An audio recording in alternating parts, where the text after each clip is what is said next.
Everybody Hates Rand is a Wheel of Time podcast that will contain spoilers for all 14 books.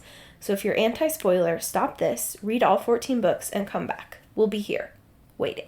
Our title is a joke and is meant to be taken as such. Everybody in this context refers to us and our cats. You are free to feel however you want about Rand. He's a fictional character. Please don't DM us. The world is a mess, Dark One stretching out his hand. The dragon's reborn, the fire's been fanned, but everybody hates Rand. Everybody hates Rand. Everybody hates Rand. I was also thinking how, just like this one's less close in proximity, but there's just such a bad habit in these books of naming characters things that sound really similar. Like Demandred shows up in this chapter, quote, quote. Yeah, he's not physically present yet, but A fucking loser. his presence. Yeah, but you have like Demandred, and then like Damodred is the last name of several characters. And you're just like, some of us are dyslexic. And this is a little tough on me. Yeah, there's like an unspoken rule in writing fiction that if you're gonna like make up a bunch of names, like your main cast of characters should generally not have like the same first syllable in their name, you know? Yeah. Because it gets confusing, even for people who are not like, that's just like how people's minds work reading, right? Especially names. You see the first letter. You just kind of skim it through, you know, especially these longer names. So, like, you'd like to say, well, with the sheer quantity of names in Wheel of Time, maybe they just weren't able to come up with them. But then you get Lyrel and Myrel, which is just one letter off, and it's the neighboring letters in the alphabet. And you're like, it just feels lazy now. Yeah. And also it feels like a sort of Team Rocket-esque, like these are twins who just have different letters embroidered on all of their clothing. But don't worry, we are reassured that they have different personalities in that Myrel is a slut and Lyrel is a bitch. So the two classic Wheel of Time women. Yeah. Characters. So don't worry, they're different. Yeah, this is Everybody Hates Rand, your friendly neighborhood Wheel of Time podcast. I'm Emily Jushaw. And I am Sally Goodger. And we just it's hot, y'all. It's hot. And the AC's off, and we have put off recording like 6 times this week. It's not been a good week in this house. So, those are the vibes. Excuse us if it's a little... I will not be excused. Oh, you won't? I'll excuse you. I pardon you. Thanks, my liege. Yeah, I think it's just that we need a break, and luckily we're about to get one, so... Yes, we will be out of the office next week, so to speak. Yeah, no new episode next Monday. Sorry. I'm traveling. Sally's traveling, and I don't wanna. Yeah. We could probably have pounded out 2 episodes this week, but I don't wanna. I know, we're too busy watching Survivor. Yeah. No, we do have to talk about Wheelie Time. Into Thakandar. Fuck. Has an apostrophe in it. I forgot in last week's transcript. But that's fine. How am I supposed to remember all of these apostrophes? I have to Google, like, every Wheel of Time name.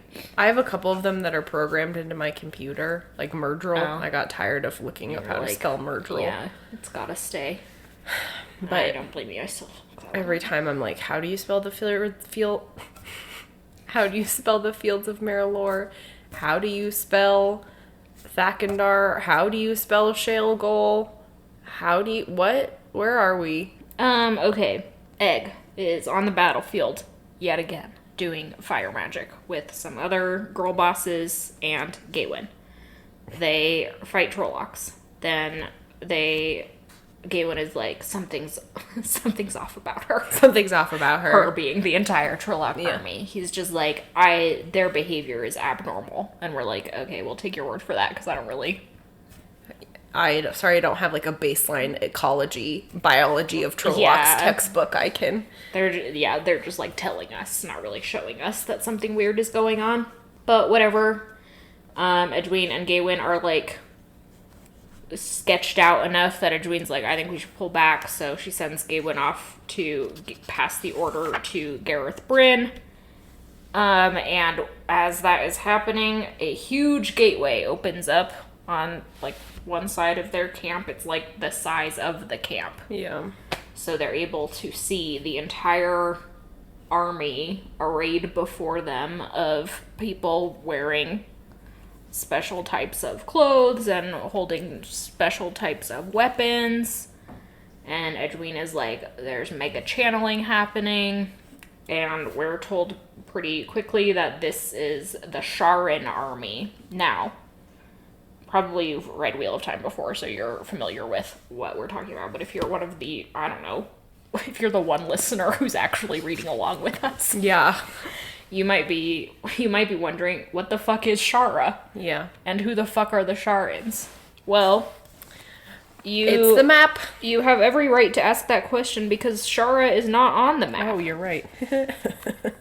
And this isn't a new thing for Wheel of Time in that they brought in the Shanshin way back in Book 2, and the Shanshin certainly were not on the map and have not been added to the map.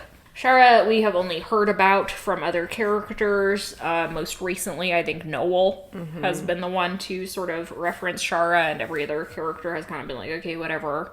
Sort of like, this is our pathological liar friend who just says things, and we don't really believe him. Much like Coach from the season of Survivor we finished this week. Noel's like, they helicoptered me into Shara. I pulled some strings With the fucking government. Yeah. They helicoptered me into shore. I was taken captive and tied to a stake. Yeah. No, we've only ever heard about Shara. It's sort of the fantasy Australia. Yeah. Or something. We've heard a lot of things about their culture. I mean, over the last 14 books, we have probably heard 20 things about the Sharans. None of which is verifiable by any of our main characters. None of our main characters have ever showed any particular interest in Shara. Rand, even in his most world-conquering phase, has never been like, maybe I should go see about Shara. Yeah, Shara is on the other side of the Ale Waste, which is sort of a funny configuration for a continent geographically, to be like, we've got the wetlands, which are, of more or less temperate clime. Mm-hmm. We have this fucking Mad Max wasteland in the middle. Yeah, and then Shara. Then Shara, which we don't know anything really about it ecologically, but there's an entire people who live there. Yeah. So if it is desert-ish, it's more, habitable, at least than the waste. So maybe the waste is the equator. Like maybe. Yeah, that would make sense, I guess. There's not really a north or there's not a compass rose on this map. Yeah, north there latitude and longitude. There's a little stylized. So north. So maybe the hemisphere's on this fantasy planet. Whatever, it doesn't matter.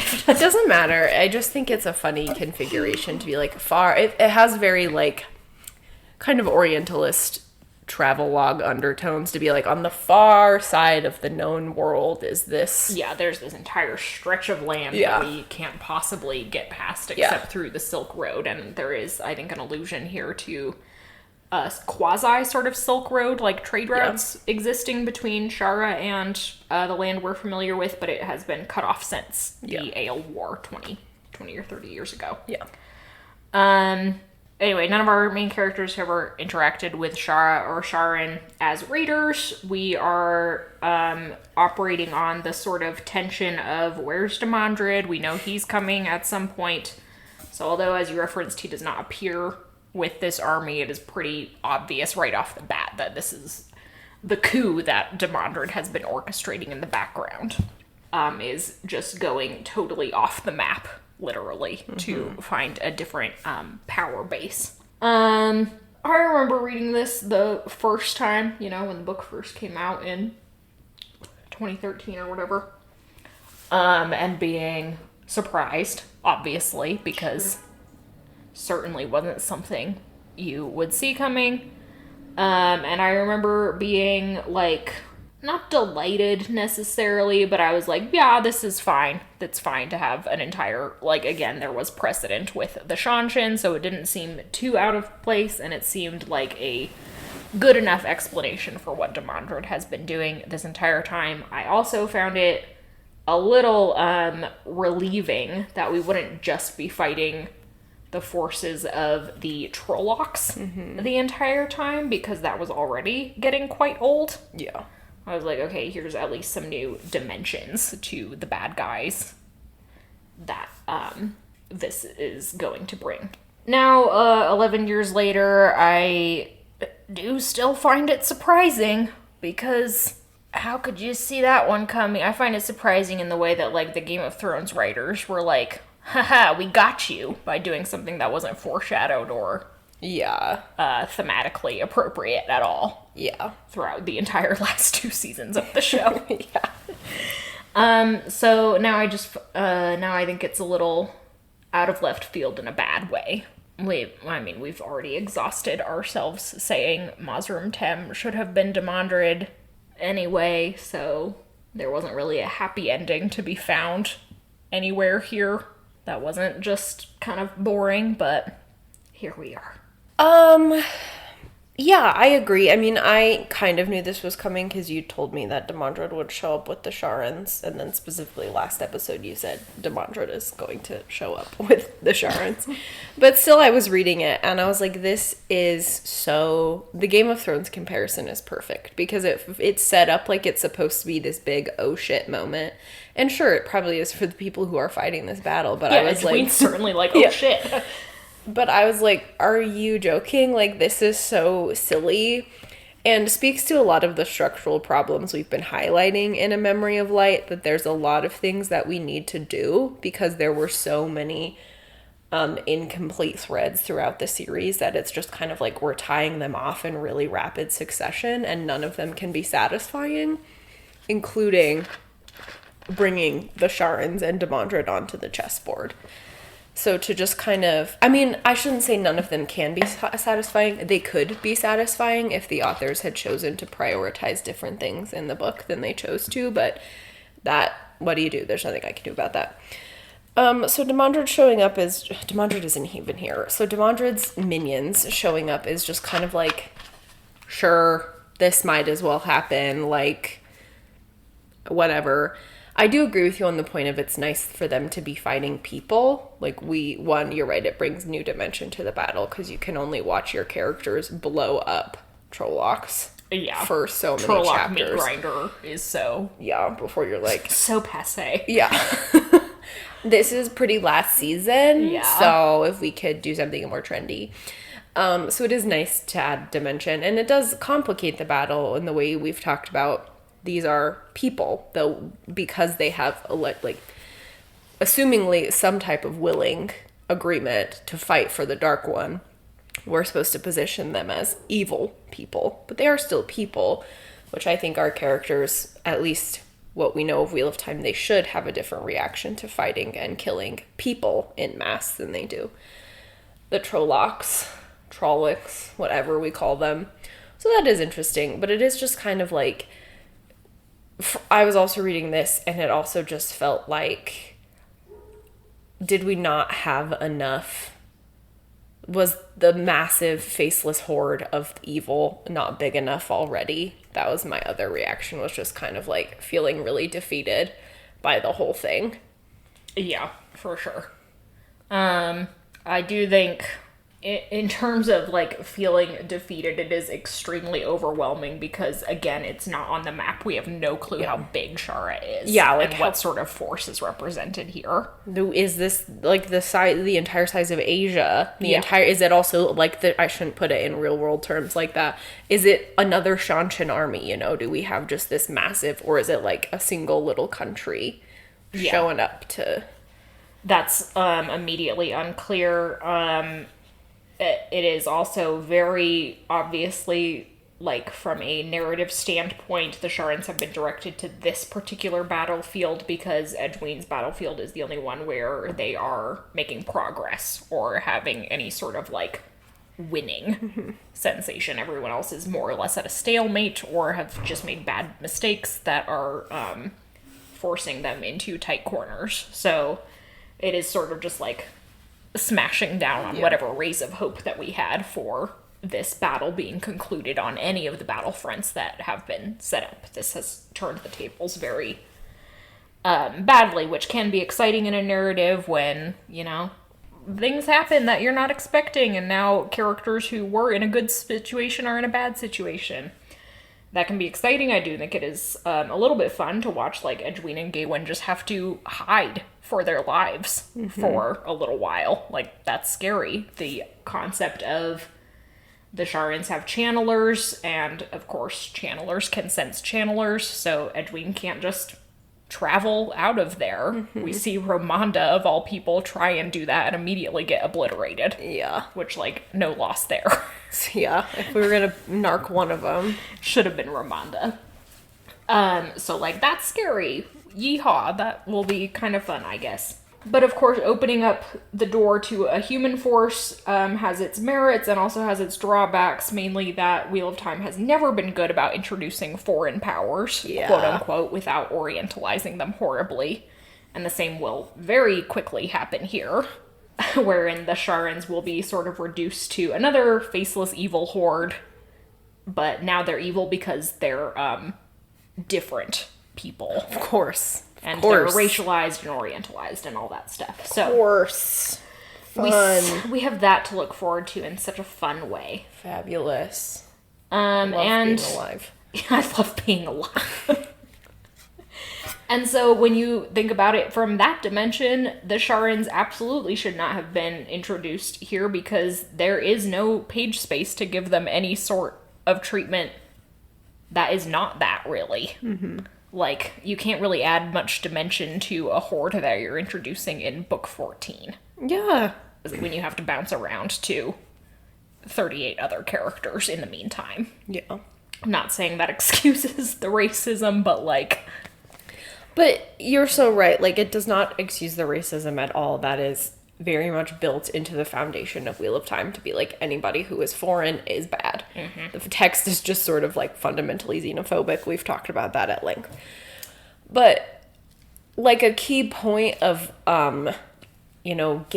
creating empathy in narrative is by giving points of view to different characters. Like when you're operating on such like a massive world stage like this, the fact that even though, she's my arch fucking nemesis, like Tuon is there to help us at least kind of understand the Shanshin a little bit from an inside perspective. And like, thank goodness he didn't, because that would have made me fucking livid. But Brandon doesn't introduce, a Sharan general or whatever, a Sharan foot soldier. The Sharan version of Androl. Yeah, where you're just like, why are you here? I don't care about you. So there's no way for me to get inside this culture and understand it from within rather than just understanding it from, Egg's point of view. And she very much will see them as an enemy to be obliterated. Yeah, so, if anything, this is here to have Edwin have a bigger enemy than the Shanshin. Yeah. Which is annoying because Edwin is perfectly justified in her very virulent hatred of the Shanshin. Yeah. From a problem-solving standpoint, I think it shouldn't have been the Sharans. I think it should have been another force of Shanshin. Mm-hmm. The entire continent is in disarray. That gives plenty of room for Demandred to step in and whip together a very big army that would create a human threat. Same exact dimensions in that way. And I think it would have given like Tuon a chance to have some sort of depth in dealing with fighting her own people and having to distinguish and also sort of reckon with how vulnerable her people were to take over by another fascist dictator. Yeah. Demandred himself. But that's where we're leaving the Sharans for now. Tragically, it's only going to get worse. That's so fun. Isn't it? I love that. Demandred has like an evil guy named The Wild. I think it's Bao, like dumplings. It Bow. Bow. Remember that Pixar short? Yeah, where Bow? the mom eats her baby. Yeah. That, I think about that a lot. I know the metaphor is very potent, but that really fucked me up. Yeah, you really are like, wait. Saturn devours his children. So Demandred, What a great painting. That's the tapestry we should stop. I'm probably going to refer to Demandred as Dumpling for the rest of Dumpling. our little guy Dumpling. Our little guy, like that movie, Dumpling. Oh yeah, about beauty pageants or whatever in the South. Jennifer Aniston. Oh my god. She plays the mom. Okay, White Tower camp in a bad spot. Yeah. Chandler's getting murked all over the place. Edwin reunites with Gawain as this is happening, and he kind of like drags her to safety, but the tent that he'd just been in to talk to Bryn and Swan gets blown up like immediately. So Edwin and Gawain are sort of operating under the assumption Bryn, Swan, and many of our other allies are dead, and we have no means of escape. And they're, I think, just like hiding in a wood pile as the day goes on. Mm-hmm. We switch over to Avienda's point of view as she is with a very small scouting party to sort of overlook the battlefield at Shale Gull. Mm-hmm. You know, there's the mountain, obviously, and then there's the big forge/town, I guess. It's not super important that we know the layout here, although, as our other battlefields condense back down to the fields of Marilor, this one will stay static. People are always going to be fighting here.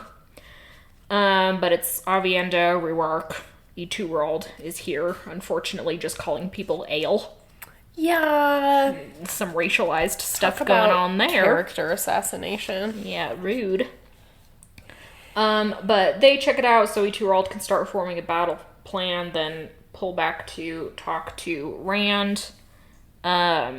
He talks to Avienda about his plan to kill the Dark One. She's like, well, you know, it would be more honorable if you took him captive by imprisoning him again, I guess. Yeah, she likens him to Guy Shane, which at first when I thought she was talking about it, I thought she meant that Rand should literally take the Dark One as a servant. Like, I think that was just my headspace was not in it, but I was like, what is she talking about? A little court jester. Yeah, the Dark One and the embodiment of evil. Yeah. The souls of the innocent. Yeah, I was like, could be kind of a funny end, I guess. Tonally a little different, but Rand's like, no, I'm gonna absolutely get in there and slaughter the Yeah, Dark so One. yet another woman telling Rand maybe not do that, and yet again Rand being like, but I shall. But I know better than everyone. Because I have a penis. Yeah, because I am man. I am man.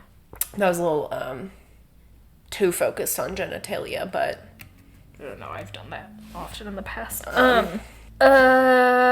Eturald's battle plan, we kind of get the overall, like, here's what this force is composed of, primarily ale. There's also a, like, Domani force, a Terran, like, cavalry/pikeman force, and also this sort of ragtag band of dragon-sworn people that are just kind of like our farmers, weirdos, but these are the people that are going to be fighting.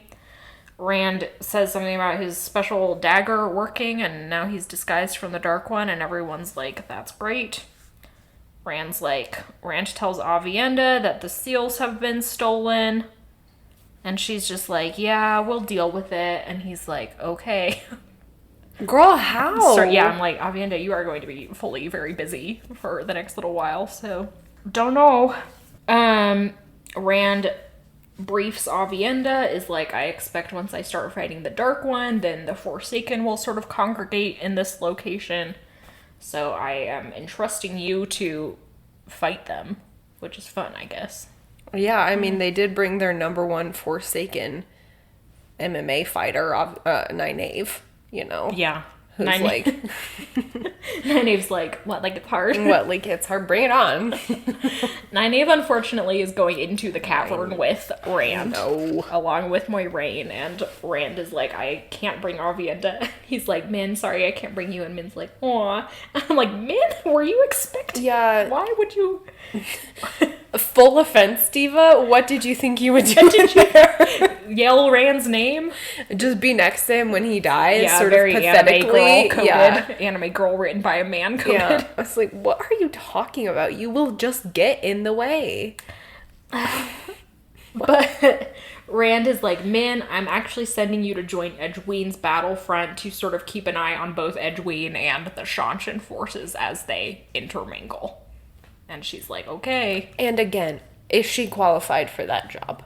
Nope. Is Min a diplomat? Min will serve a purpose in that Fine. mission, but it's a very Deus Ex Machina purpose, as Whatever. many things are at this point. Finally, Rand confers with Nynaeve about Kalendor and whether it's viable for use. She's like, there's no way to use it. It's just a trap. And he's like, too bad, I gotta do it anyway. I think Nynaeve should have bonked him with it. And Nynaeve's like, Bonk. Right to the head. and Rand tells, he does his little battle speech and is like, tomorrow we ride, at dawn we ride. Yeah. So, fun. Darlin's here, though. Oh, Darlin Just is we don't here, see him yeah. on screen. Yeah, but he's like he's referenced around. as the Terran King, and I'm Yeah. like, Darlin, That's pretty hot of you, that's actually. bestie. Darlin and a 2-year-old make out sesh challenge. Yeah. Get to it. Hop on it, boys. There's not much time left. Now kiss. Okay.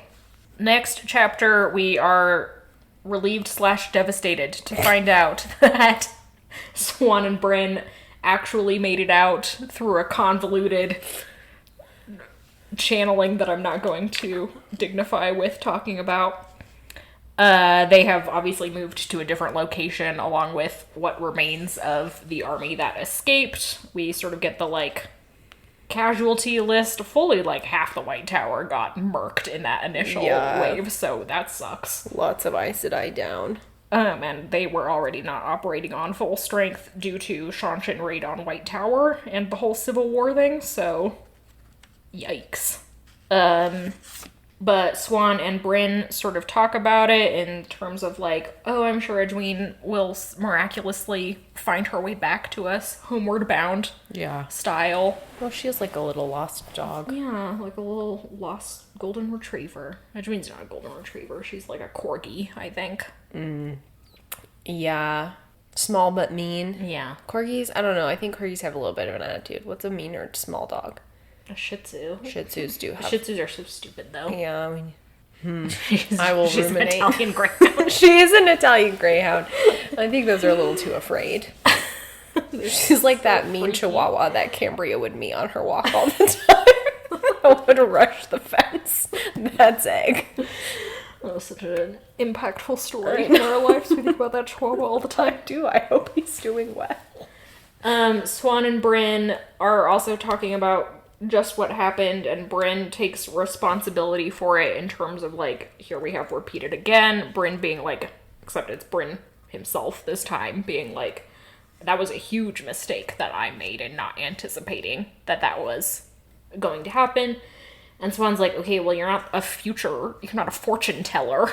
Sometimes unexpected things happen, like the fucking authors of the series that were in reaching down their greasy little fingers to meddle with our plot line. Yeah. And Bryn's like, no, you're gonna think I'm crazy, Swan, but Brandon Sanderson is holding a gun to my head to say this. I think something's wrong with me. Gosh, guys, what could it be Yeah, that's gosh, happening guys, to the great have you captains? started to pick up on the pattern yet that something's happening to the great captains? That feels a little rude. It does feel a little rude. Like, I know the whole point of this book is that it's supposed to be hard, that they have a big battle to fight, but at some point it can be hard enough. You know? It doesn't have to be like our generals are being compelled or whatever, or you've got a fucking lobotomy tent somewhere. Imagine that lobotomy tent. Next. Bashir's like, doop, doop, doop. Here I go. Sauntering in with his big ol' With his mustache. gay little hips. Then we switch to Lirel. Oh my god. It's so stupid. I literally like turned the page, saw her name, and cracked up. Lirel talking to Mirel about men. Yeah, like why did Mirel have to be here if Lirel It just was gonna be yeah, here? if their names are gonna be that similar, maybe just don't have them in sort of Maybe the he same wrote scene. Lirel and then was like, oh no, people might think that it's a typo for Mirel, so I better put in Mirel intentionally. God, you guys. It's so bad.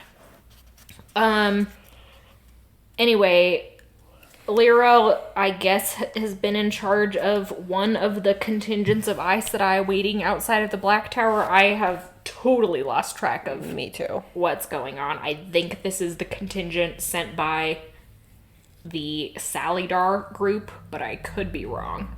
There's no way of knowing. Regardless, they're like, something's happened in the Black Tower. There was evidence of a lot of channeling, and now we are getting sort of signaled that it's safe to enter.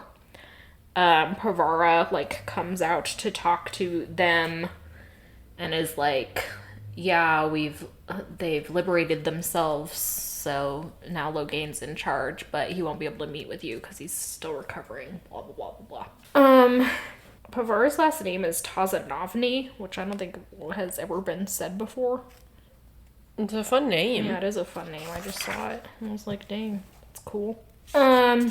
Lirel's our classic Aes Sedai, doesn't give a shit about men being people, is just like, we will just bond the most powerful channeling boys that there are.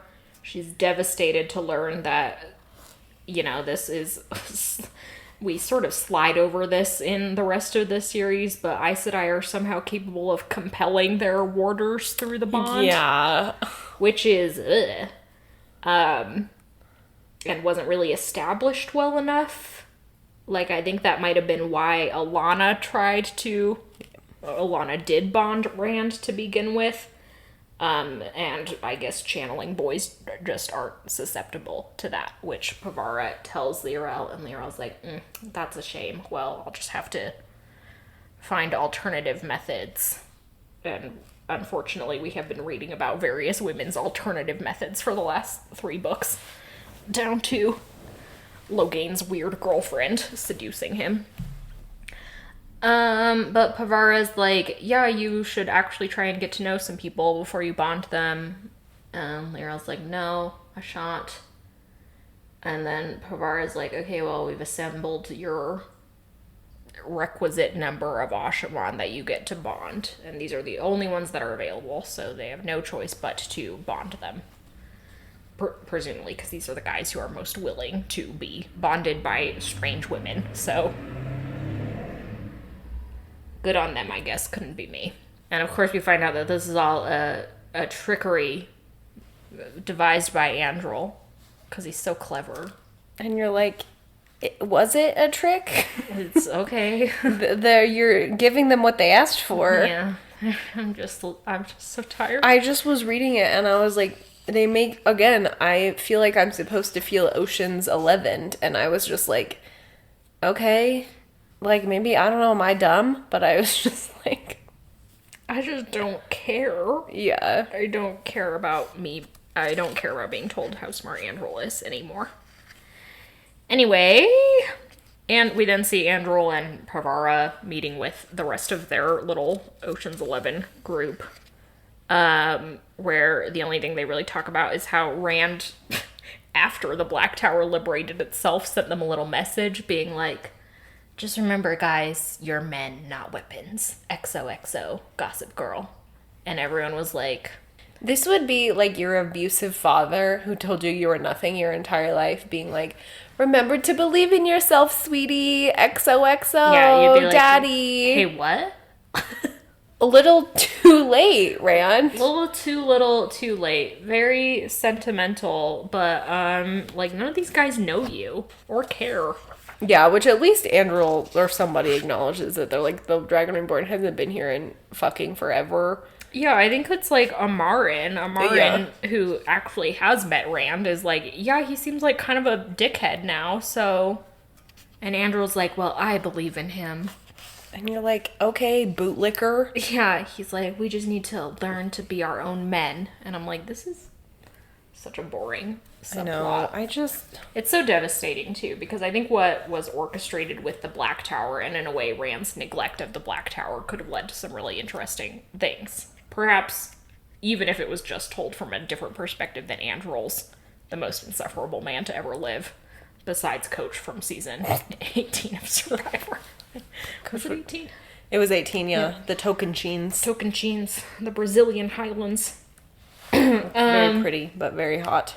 Like, there was a lot going on in the Black Tower in terms of, like, emotional cocktails that could have been unleashed throughout, but unfortunately, yeah, we're just getting Androl, who's this kind of bootlicker, everyman, pure of heart, Yeah. etc. God forbid we be with a guy who's like, I do not care about Rand. Yeah. If I saw the Dragon Reborn on the field of battle, I'd slice his Achilles tendon. It's on site for Yeah. me for doing that to us. Yeah, and then you'd be like, that would have been so interesting to read for someone to have, like, genuine beef with Rand. And the only character we really get from is Gawain, who has absolutely no cause to have this psychosexual obsession with Rand al'Thor. So bizarre. Yeah, to an extent, I think they try and do it with Logain. We do get a few Logain points of view later on, but Logain is also an unsympathetic character. So when Logain is like, God, I fucking hate Rand, I'm like, you bonded women against their will. You're really not giving me much to work with here. Yeah. You're you might not be capitally evil, but you're a creep and a rapist. So. Yeah, and you have been the entire series, like, since we first met you. So yeah, it's not like we get, like, I know we kind of jokingly compared this to, like, a Union Revolution last time, but the reason stories like that, I think, for some fucking reason, I'm thinking of Billy Elliot. And all the miners striking. It's an important subplot in Billy Elliot. Like, the reason stories like that are sympathetic is because there are people who are dealing with real problems, not Logain, who's been, magically and materially privileged throughout the entire series and didn't actually have to go through Mosram Thames, school for special boys. Yeah, Logain's a late arrival. Again, this would have been a problem that was easily solved if we just inserted some of our long-standing Ashaman characters, or, had more Ashaman moving back and forth between the Black Tower and other places. Yeah, it's really unfortunate that we get some really solid Ashaman characters in Grady and Niall, Narishma, Damer Flynn, and they're just, like, so disconnected from, whatever. I don't want to be a dead horse to death. But those are those two chapters, you guys. For better or for worse, For better or for worse, and sadly I think it's worse. We are inside Mordor. We sure are. And there's poisonous fog everywhere or something.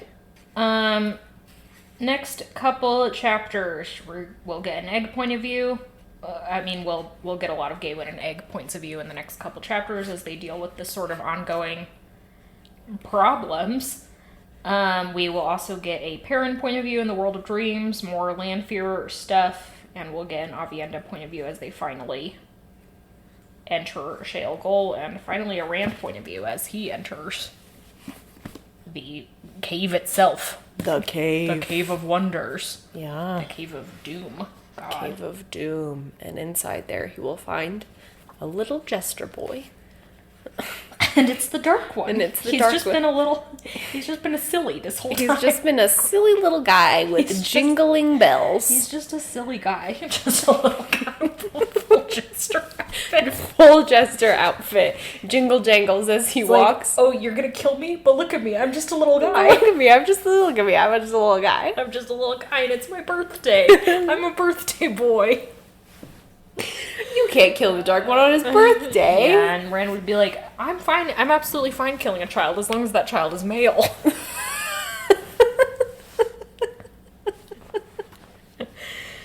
Stupid. Well, if anyone is inclined to draw the Dark One as a little jester boy, I'd love that. Okay, like we said at the top, no new episode next week, but we will of course be back the week after that to continue. Pages are flying by. to continue our trek up Shale mountain. goal. Yeah, up the... Carry Madame Zeroni up the mountain. Speaking of carrying Madame Zeroni up the mountain, check out our Patreon, where we recently reviewed Holes for our side podcast, We Don't Watch Outlander. And on that podcast, we are moving on to talking about romance with the romance bodice ripper, I guess? I don't know if you can call it a bodice ripper if no one's wearing a bodice. Ice Planet Barbarians. Except there's only one barbarian, so... Ice Planet Barbarian, singular. Yeah. Perhaps there will be more barbarians. Could be later on. But, So far, just one. So far, I've been lied to. yeah, Ruby False Dixon, how advertising. dare you. It'll be a fun one for sure, because I read it today and just sort of put it down. This actually read, and I was like, immediately picked up the phone to text my friends everything that I read. And they were like, what is happening? And I was like, I wish I could tell you. Ice Planet Barbarians has just like wild plot point to wild plot point over and over and over again. Yeah. So if you want to join our Patreon at the Yeah. $5 level, baby, You can hear what we have She's to right say there. about romance, the genre in general, which we'll be talking a lot about, and the balls to the wall shit that's happening in Ice Planet Barbarians itself. thanks to all our patrons on Patreon, thanks to our followers on social media, and thanks to Glenna McKenzie for our theme song. Yeah, it's a banger. Yeah. Anything to add? Nor. All right, you got to sign off. Let me think for a second. Oh, this is fitting because I'm traveling next week to see my nieces for my oldest niece's birthday. So my oldest niece is turning 8 and her younger sister is just about 5. And her younger sister, Zoe, is just punchy, you know? enigma, She's just really feisty. And my mom told me the other day, she's like, Perry called me out of the blue, Perry being my brother, Zoe and Liz's dad, and he's like, Zoe wants to talk to you. So he hands the phone over to his 5-year-old, and Zoe's like, Gigi, I'm calling to tattle on my dad. My mom was like, okay. And it was like her dad wouldn't let her do something. I don't even know what it was. She was just like mad that she was being stopped from doing something. And it was Emily who pointed this out to me, that it's so funny in Zoe's toddler mind to be like, I understand the chain of authority runs from child to parent. The chain of command. I got to go all the way to the top. And now I'm old enough to understand that my grandmother is my dad's mother. So yeah, I got to take it straight to the commander in I'm chief. speaking to your manager about this. To her father. Yeah. I'm calling your manager. Very good. I love toddler. They're so funny. Just the way their brains work. Weird little guys. Speaking of weird little guys. All right, I'm everyone. just a little guy. I'm just a little guy. Little birthday I'm just a boy. little birthday guy. Jingle, jingle. Have a good couple weeks, guys. Bye.